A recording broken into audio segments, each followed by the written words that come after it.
एक राजा था जो रोज शिकार खेलने जाया करता था। एक दिन वह शिकार करते करते बहुत दूर निकल गया। रास्ते में एक घना जंगल आया। उस जंगल में एक जादूगरनी रहा करती थी जो 13 कोस के अंदर आने वाले को जिंदा न छोड़ती थी। राजा भी उस जंगल से गुजरा तो जादूगरनी ने उसे देख लिया। अभी राजा 13 कोस भी तय न कर पाया था कि जादूगरनी बोल उठी, कहाँ जाओगे?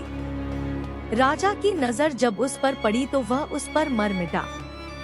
फिर उसने अपनी शक्ल बदलकर एक निहायत हसीन औरत का रूप धर लिया। राजा ने पीछे मुड़कर देखा तो एक खूबसूरत औरत उसके पीछे दौड़ी चली आ रही थी। राजा ने रुक कर पूछा, तुम मेरे पीछे क्यों आ रही हो? जादूगरनी औरत के रूप में बोली, मैं तुमसे शादी करना चाहती हूँ। राजा भी उसके हुस्न पर फरेफ्ता हो गया। वह उसे करीब ही एक मंदिर में ले गया और वहीं शादी कर ली। फिर उसे अपने महल में ले आया और अपनी सबसे प्यारी रानी बना दिया। राजा की पहले से 6 रानियां मौजूद थी, मगर वह अपनी इस नई रानी से बेहद मोहब्बत करने लगा। मगर असल में वह रानी एक जादूगरनी थी। खाने के वक्त वह चुपके से राजा के खाने पर अपनी उंगली से एक लकीर खींच देती। उसे मालूम था कि इस तरह राजा पर उसके जादू का असर कायम रहेगा, इसीलिए वह यह हरकत कभी न छोड़ती। खाना खाने के बाद आधी रात को वह उठती और सीधी राजा के अस्तबल में जा घुसती। वहां से 2-1 घोड़े पकड़कर मार डालती और खा जाती। शुरू में यह राज किसी पर जाहिर न हुआ, मगर चंद माह गुजरने के बाद जब घोड़े कम होते गए तो सबको शक होने लगा। आखिरकार सिपाहियों ने छानबीन की और यह बात राजा को बता दी। राजा ने हुक्म दिया, आज से दिन रात पहरा दिया जाए। चुनांचे सिपाहियों ने सख्त पहरा देना शुरू कर दिया। मगर रानी तो बला की जादूगरनी थी। वह मच्छर का रूप धरकर अस्तबल में घुस जाती और फिर 1-2 घोड़ों पर हाथ साफ कर लेती। राजा को अब तक इल्म न हो सका कि यह शैतानी हरकत कौन करता है। वह सख्त सोच में पड़ गया कि अब क्या किया जाए। इसी दौरान जब जादूगरनी रानी के भेस में आती तो निहायत नरमी से बोलती। एक दिन रानी ने राजा से पूछा, महाराज, आपको आजकल कौन सी परेशानी सता रही है? राजा ने जवाब दिया, रानी, सिपाहियों के सख्त पहरे के बावजूद हमारे अस्तबल से घोड़े खत्म होते जा रहे हैं। यह सुनकर रानी मुस्कुराई और बोली, महाराज, आप क्यों घबराते हैं? आज रात पहरा मैं खुद दूंगी। राजा यह सुनकर मुतमिन हो गया। रात को रानी पहरा देने लगी, मगर अपने पहरे के दौरान वह मच्छर का रूप धरकर 3-4 घोड़े मार डालती। फिर वह उनका गोश्त उठाकर चंद और रानियों के महलों में रख देती और उनके चेहरों पर घोड़ों का लहू भी मल देती।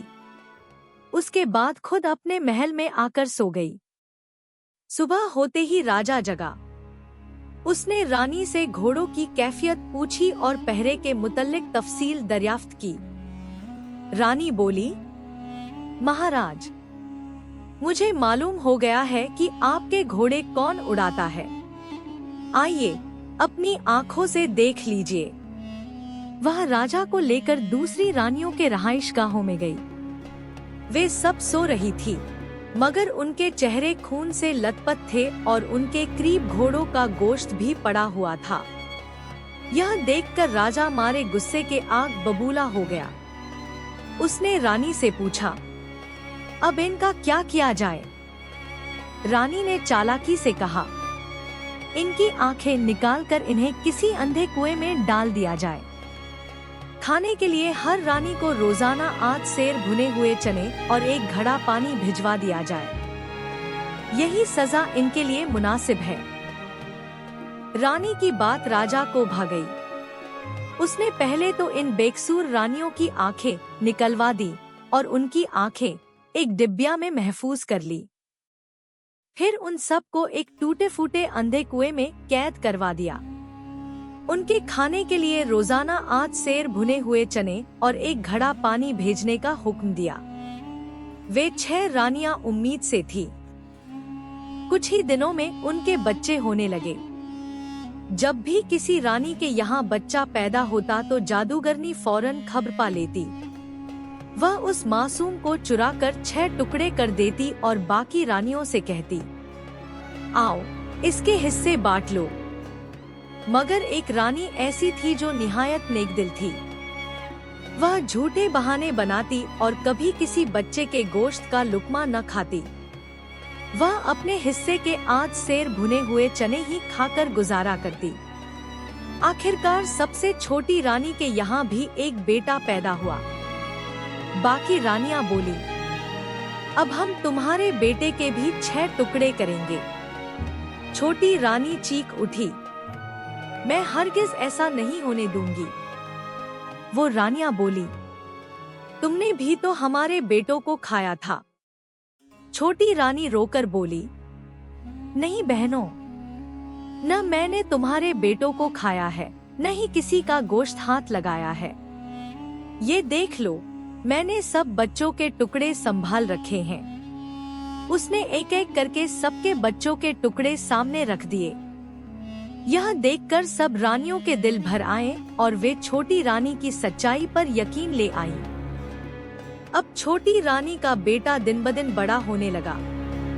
वक्त गुजरता गया, यहाँ तक कि वह 12 बरस का हो गया। एक दिन वह कुएं से बाहर निकल आया और इधर-उधर घूमने फिरने लगा।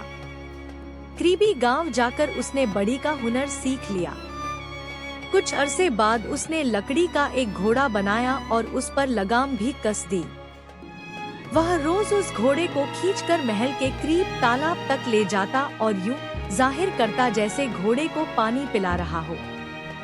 महल की जादूगरनी रानी झरोखे में बैठकर यह तमाशा देखती रहती। वह लड़का हर रोज बुलंद आवाज से कहता, ओ काठ के घोड़े, तेरी खींची लगाम, पानी पी ले बेदाम। जादूगरनी रोज यह बात सुनती और दिल में हंसती। मगर एक दिन वह चिढ़ गई और झरोखे से ताना दे बैठी, अरे बेवकूफ, क्या कभी लकड़ी के घोड़े भी पानी पीते हैं? यह सुनकर लड़के ने भी तुर्की तुर्की जवाब दिया, क्या रानी भी घोड़े का गोश्त खाती है? यह बात सुनकर रानी के चेहरे का रंग खो गया। वह अंदर ही अंदर कांप गई और सोचने लगी कि अब क्या तदबीर की जाए। रानी अपने कमरे में आकर बिस्तर पर लेट गई और बीमार बनने लगी। कुछ देर बाद राजा आया। उसने दिन के वक्त रानी को सोते देखा तो पूछा, महारानी, आज आप दिन में क्यों सो रही हैं? रानी ने करवट बदलते हुए जवाब दिया, आज मेरे सर में सख्त दर्द है। राजा ने फिक्रमंद होकर कहा, यह दर्द कैसे दूर होगा महारानी? रानी ने चालाकी से कहा, मेरी माँ के पास तांबे की एक कटोरी है। उस कटोरी में से पानी पीते ही मेरा दर्द दूर हो जाएगा। नीचे एक लड़का खड़ा है, किसी और को भेजने के बजाय उसी को भेज दीजिए। राजा ने फौरन सिपाहियों को बुलाया और उस लड़के को महल में तलब किया। फिर हुक्म दिया, फला जंगल में जाकर रानी की माँ से तांबे की कटोरी लेकर जल्द वापस आओ। रानी के सर में सख्त दर्द है, वह इस कटोरी का पानी पिएगी तो फौरन आराम आ जाएगा। रानी ने एक रुका लिखकर लड़के के हाथ दिया। उसमें माँ के नाम लिखा था, मैं यह लड़का तुम्हारे पास भेज रही हूँ, इसे फौरन मौत के घाट उतार देना। लड़के ने रुका जेब में रखा और रवाना हो गया। रास्ते में एक और राजा की नगरी आती थी। वहाँ दस्तूर था कि जो भी मुसाफिर आता उसकी खूब मेहमान नवाजी की जाती। चुनांचे उसे भी रोक लिया गया और इज्जत से बैठाया गया। लड़का हैरान हुआ और बोला, मैंने क्या कसूर किया है जो मुझे आगे नहीं जाने दिया जा रहा? लोगों ने कहा, यहाँ का दस्तूर है कि आने वाले मेहमान को कुछ देर यहाँ आराम करना होता है। कुछ ही देर बाद लड़के की आंख लग गई। इत्तेफाक से उसी वक्त राजकुमारी वहां से गुजरी। जब उसने लड़के को देखा तो ठिठक कर रह गई। दिल में कहने लगी, यह तो जरूर कोई राजकुमार मालूम होता है। वह धीरे से आगे बढ़ी और उसकी जेब टटोली। उसमें एक कागज निकला। जब उसने रुका पढ़ा तो चौंक गई। उस रुके में लिखा था कि लड़के को कत्ल कर दिया जाए। राजकुमारी के दिल पर चोट लगी। उसने वह रुका अपने पास रख लिया और उसकी जगह दूसरा रुका डाल दिया, जिसमें लिखा था, माँ, यह लड़का तेरे पास आ रहा है, इसकी खूब खातिर करना। रुके में यह भी लिखा था, यह तेरा नवासा है, इसको खूब प्यार से रखना और लाडनखरे से पालना। राजकुमारी ने यह रुका लड़के की जेब के बाएं हिस्से में रख दिया। कुंवर नींद से जागा और कुछ देर बाद ही अपना सफर दोबारा शुरू कर दिया। चलते चलते वह एक घने जंगल में पहुंचा, जहां एक बुढ़िया जादूगरनी रहती थी।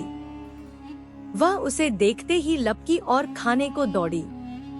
मगर जब लड़के ने जेब से रुका निकाल कर दिखाया तो बुढ़िया ने पढ़ा और उस पर मोहब्बत का जोश उमड़ आया। वह फौरन बदल गई और उसे गले लगाकर लाड प्यार करने लगी।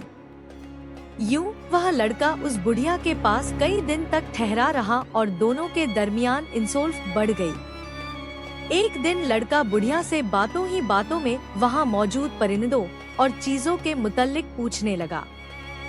लड़के ने कहा, नानी, यह कोयल यहाँ क्यों रखी है? इसका क्या काम है?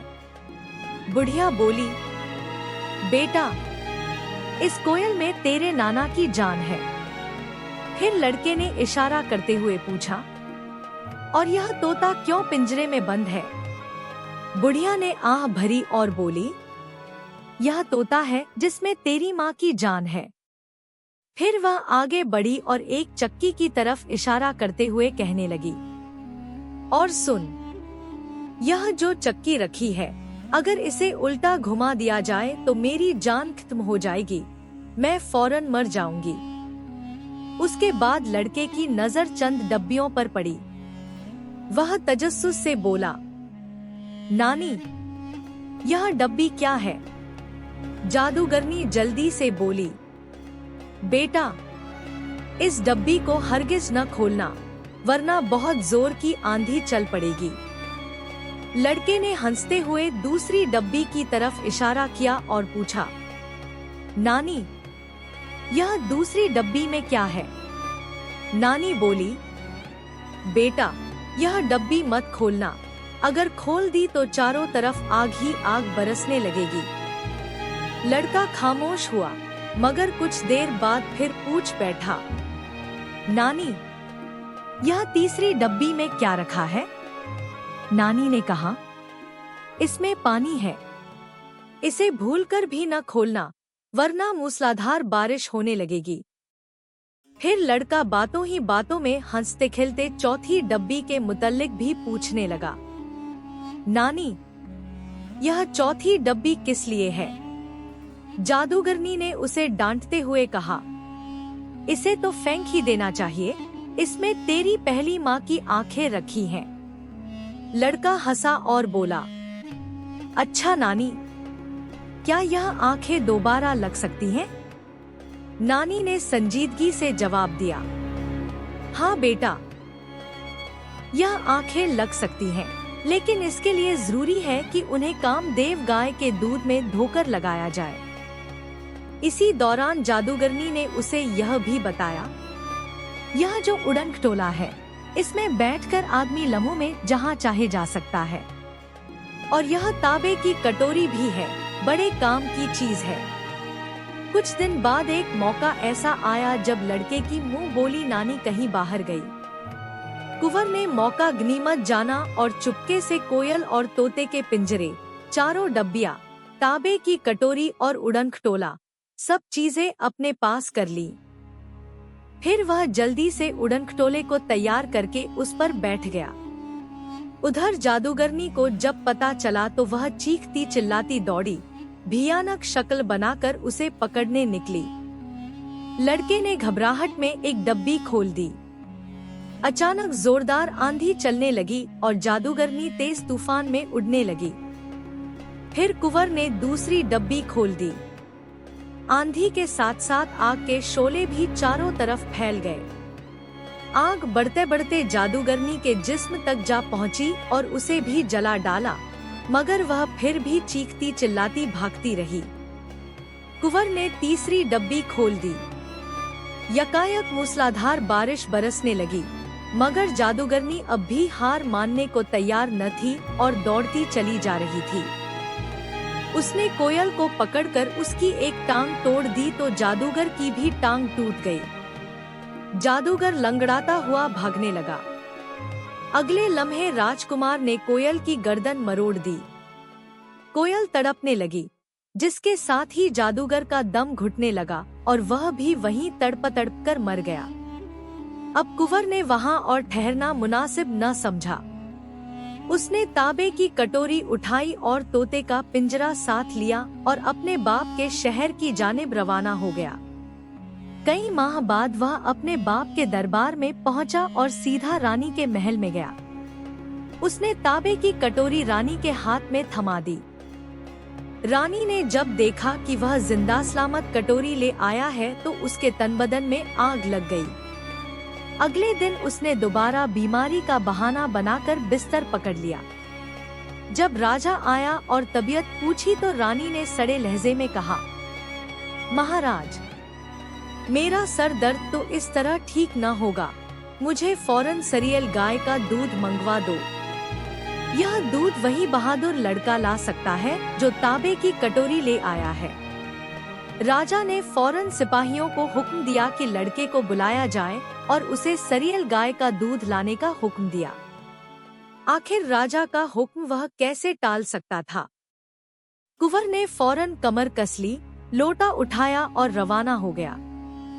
चलते चलते वह एक घने जंगल में जा पहुंचा। बहुत तलाश और दौड़ धूप के बाद वह आखिरकार सरियल गाय के थान तक जा पहुंचा, जहां कई गायें बंधी हुई थी।